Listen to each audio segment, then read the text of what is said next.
নমস্কার, দীপক মান্তি উৎকল বার্তায় প্রত্যেককে স্বাগত জানাই। এটা একটা ইলেকট্রিক ঢেকি, যেখানে ধান থেকে চাল তৈরি হচ্ছে। আপনারা জানেন যে একটা সময় আমরা শুধুমাত্র ঢেকি ছাড়া চালই খেতাম। আজকে সেটা প্রায় রেয়ারেস্ট টু রেয়ার হয়ে গেছে, খুব কম জায়গাতেই পাওয়া যায়।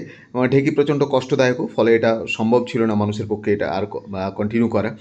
তো ইলেকট্রিক ঢেকি, এটার পেটেন্ট পেয়েছে আমাদের বাঁকুড়ার যে ইঞ্জিনিয়ারিং কলেজ, সেখান থেকে, এবং তারই যিনি চেয়ারম্যান তারই বক্তব্য শোনাবো, এবং এটা বাজারে অ্যাভেলেবেল করেছেন তারা। না আমি বলুন, চেয়ারম্যান ইঞ্জিনিয়ারিং কলেজ বাঁকুড়ায়। এই যে ঢেকি ছাড়া চালের যে মেশিনটার কথা আপনি এতক্ষণ বলছিলেন আর কি, একটু যদি বলেন আর কি সামান্য দর্শকদের।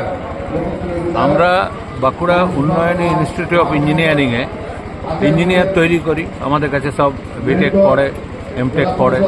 তো তার সাথে সাথে আমাদের যে সমস্ত গবেষণামূলক কাজ, সেটা আমরা এমনভাবেই করতে চাই যাতে মানুষের কাছে সেই গবেষণার সুযোগ পৌঁছায়। এইরকমই একটি উদ্যোগ হচ্ছে মেকানাইজড ঢেকি। এই মেকানাইজড ঢেকি শুধু আমাদের ভারতবর্ষে নয়, ভারতবর্ষের থেকে বাইরেও বাংলাদেশেও যাওয়ার জন্য তৈরি হয়েছে। বাংলাদেশে রিসেন্টলি খুব গোলমাল হওয়াতে যাওয়াটা আটকে গেছে। তবু আজকেও আবার যখন আমি এইখানে আসি, বাংলাদেশ থেকে ফোন করেছিল, ওরা ঢেকি নিয়ে যাবে।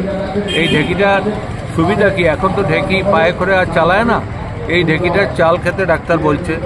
এইটা এই কারণে বলছে যে এই ঢেকি ছাড়া চালটা খেলে, কেন চালের উপরে যে আস্তরণটা থাকে সেইটা যদি উড়ে যায়, যে পালিশ করে যেটা উড়ে যায়, তাহলে চালের 80% ফুড ভ্যালু চলে গেল। তো সেইটা যাতে না যায়, সেই জন্য ব্রাউন রাইস খাওয়ার জন্য এখন ডাক্তার বলছে। তো ব্রাউন রাইস বাজারে যেগুলো মাল্টিন্যাশনাল কোম্পানিরা বিক্রি করে, তার অনেক দাম, এবং সেটা খেতেও অত সুস্বাদু নয়। ঢেকি ছাড়া চালটা কিন্তু অত্যন্ত সুস্বাদু। এবং এই যে মেকানাইজ ঢেকিটা, এইটা একটা মোটরে দুটো ঢেকি চলে, এবং সারাদিনে যদি 8-9 ঘন্টা 10 ঘন্টা কাজ করে, 1.5 থেকে 2 কুইন্টাল চাল তৈরি হয়ে যাবে। এই 1.5 থেকে 2 কুইন্টাল চাল তৈরি হয়ে গেলে যদি 20 টাকা প্রফিটেও বিক্রি করে দেয়, তাহলেও 2 কুইন্টাল চালে 4000 টাকা ডেলি রোজগার করা যাবে। তো সেই জন্যই আমরা গ্রামের মানুষের, বিশেষ করে মহিলা এবং বেকার ছেলে যারা ঘুরে বেড়ায়, কোনো কাজ করতে পারছে না, তারা যদি সামান্য টাকা খরচ করে একটা ঢেকি বসায়, এবং গ্রামে ধান চালের অভাব নেই, নিজেদের ঘরেও ধান চাল আছে, সেইগুলো দিয়ে তারা যদি চাল তৈরি করে এবং এই চাল যদি বিক্রি করে, নিজেরাও যদি ঘরে খায়, ঘরের বাচ্চার থেকে আরম্ভ করে বুড়ো পর্যন্ত, তাহলে অনেক রোগ আমরা আটকিয়ে দিতে পারি। যেমন ডায়াবেটিস আটকাতে পারি, যেমন কোলেস্টেরল আটকাতে পারি, যেমন এখন বলছি যে এর ভিতরে যে অন্যান্য সেলেনিয়াম, ম্যাগনেসিয়াম, এই সমস্ত খনিজ পদার্থগুলো আছে, এইগুলোতে কিন্তু আমাদের রোগ প্রতিরোধ ক্ষমতা অনেক বেড়ে যায়। তো এই জন্যই আমরা এই ঢেকিটা তৈরি করেছি। আমরা চাই সাধারণ মানুষের কাছে এই ঢেকিটা পৌঁছাক। এটা আমরা পেটেন্টও পেয়েছি।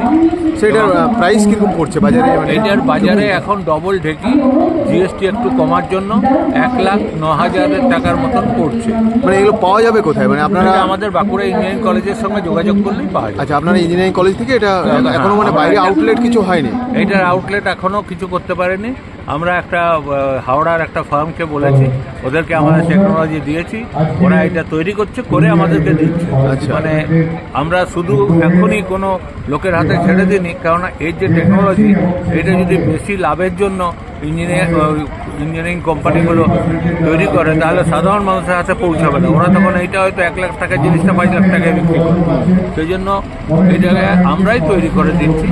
আমাদের সঙ্গে যোগাযোগ করলে আমরা এটা তৈরি করে তার বাড়িতে চলে যাবে, এবং লোক যে বসিয়ে দিয়ে আসবে, তারপরে সে ঢেকি থেকে চাল তৈরি করে বিক্রি করতে পারবে। স্যার, আপনার নামটা? আমার নাম শশাঙ্ক দত্ত, আমি chairman Bankura Unnayani institute of engineering. মানে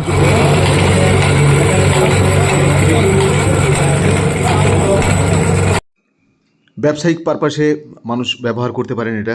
যদি কারো ইন্টারেস্ট থাকে, তারা এই বাঁকুড়ার ইঞ্জিনিয়ারিং কলেজে যে যোগাযোগ করবেন ভদ্রলোকের সাথে, চেয়ারম্যান ভদ্রলোকের সাথে, তিনি ব্যাপারটা দেখবেন, এবং খুব একটা প্রাইস নয়, ব্যবসা করতে পারেন, আদারওয়াইজ বাড়িতে নিয়ে আসতে পারেন, এবং যেরকম ভালো বোঝেন সেরকম করতে পারেন আপনারা। তার জন্য এই ভিডিওটা দেওয়া। ধন্যবাদ সবাইকে। যদি ভালো লেগে থাকে অবশ্যই শেয়ার করে সবাইকে দেখার সুযোগ করে দেবেন। ভালো থাকবেন সবাই।